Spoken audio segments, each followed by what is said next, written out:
حقیقی گھر جس کی تمنا کرتے ہو کہ اے خدا مجھے جنت میں علی ابن ابی طالب کا ہمسایہ بنانا.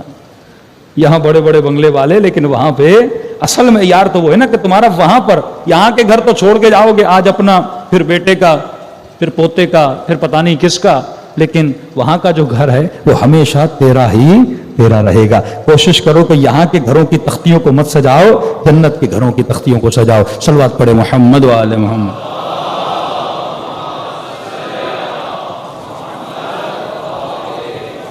بار دیگر صلوات پڑھے محمد و آل محمد.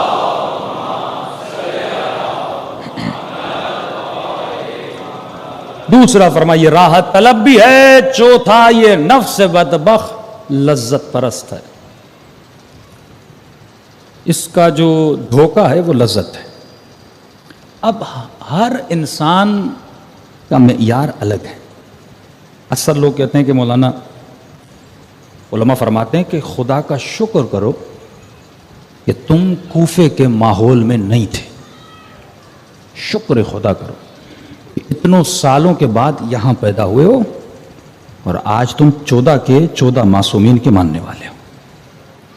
کیونکہ بڑا مشکل ہوتا ہے انسان جب ایک برے ماحول میں بڑا ہوتا ہے، وہاں پہ جو انسان کو دعوتیں ملتی ہیں. اب ہر انسان کی لذت الگ ہے، ہر انسان کا نشہ الگ ہے. کہ میں نے کسی جگہ پہ کہا تھا لوگوں کا نشہ، کسی کا نشہ چرس ہے، کسی کا نشہ شراب ہے، کسی کا نشہ نگاہ حرام ہے، کسی کا نشہ فلمیں دیکھنا، کسی کا نشہ کرکٹ کھیلنا. ہر بندے کا نشہ الگ ہے. مولویوں کا نشہ کیا ہے؟ کوئی نشے سے بچا ہوا نہیں. یہ حدیث معصوم ہے کہ کسی کا نشہ حکومت، کسی کا نشہ پیسہ، کسی کا نشہ دولت، کسی کا نشہ اچھی آواز. فرمائے مولویوں کا نشہ ہے واہ واہ. یہ مولویوں کا نشہ ہے، یہ ذاکروں کا نشہ ہے کہ جب ان کو کوئی واہ واہ کرتا ہے تو انہیں کیا ہوتی ہے؟ خوشی ہوتی ہے، کیونکہ ذات کی واہ واہ ہوتی ہے. اسی لیے فرمائے کہ جب بھی واہ واہ کرو، یہ واہ واہ کرنا گناہ بھی ہے، یہ واہ واہ کرنا ثواب بھی ہے. کہ مولا گناہ کب ہے، ثواب کب ہے؟ کہ جب واہ واہ کرنے والا واہ واہ کرے ذاکر کو، کسی شخص کو، تو گناہ ہے. لیکن اگر واہ واہ کرنے والا واہ واہ کرے اس ذکر کو جو ذاکر کر رہا ہے، تو پوری رات بھی کرے تو کیا ہو جاتا ہے؟ عبادت ہو جاتا. ہر انسان کا اپنا نشہ ہے، ہر انسان کسی نہ کسی نشے میں مبتلا ہے. ضروری نہیں کہ اگر مجھے ڈرامہ اچھا لگتا ہے تو آپ کو بھی لگے. ضروری نہیں کہ آپ کو مثلاً سگریٹ کا نشہ ہے تو دوسرے کو بھی ہو. ضروری نہیں کسی کو گھٹکے کا نشہ ہے تو دوسرے بندے کو بھی ہو. کسی کو مال کا نشہ، کسی کو حسن کا نشہ، کسی کو اچھی آواز کا نشہ.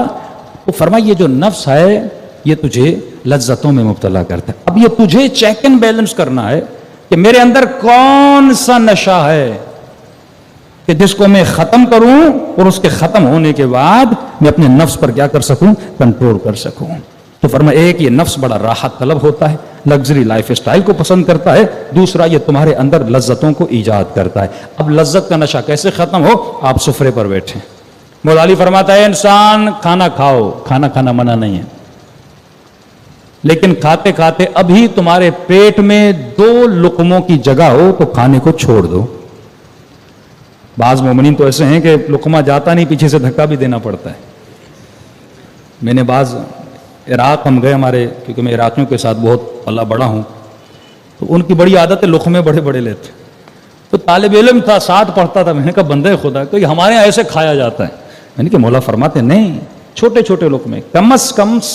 آپ کے دانت کتنے ہیں؟ دیکھیے اس میں جسم کا بھی فائدہ ہے. یعنی اگر اتباع اہل بیت ہو تو دنیا بھی آباد، انسان کی آخرت بھی آباد. اگر 33 دانت ہیں تو اگر کم از کم ایک لقمے کو 30 ٹائم چبانا چاہیے.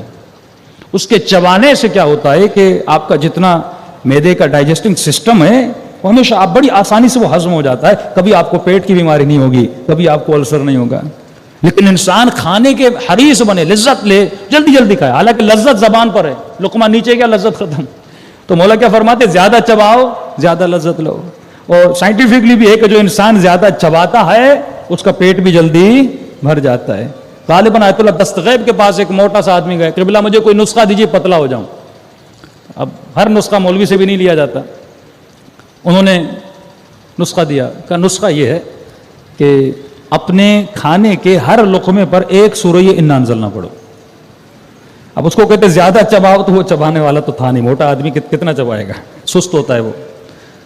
تو اسے کہا کہ بھائی 33 مرتبہ اپنا ایک لقمے پہ ایک سورہ انا انزلنا پڑھو. اس نے کہا یہ تو بڑا مشکل ہے.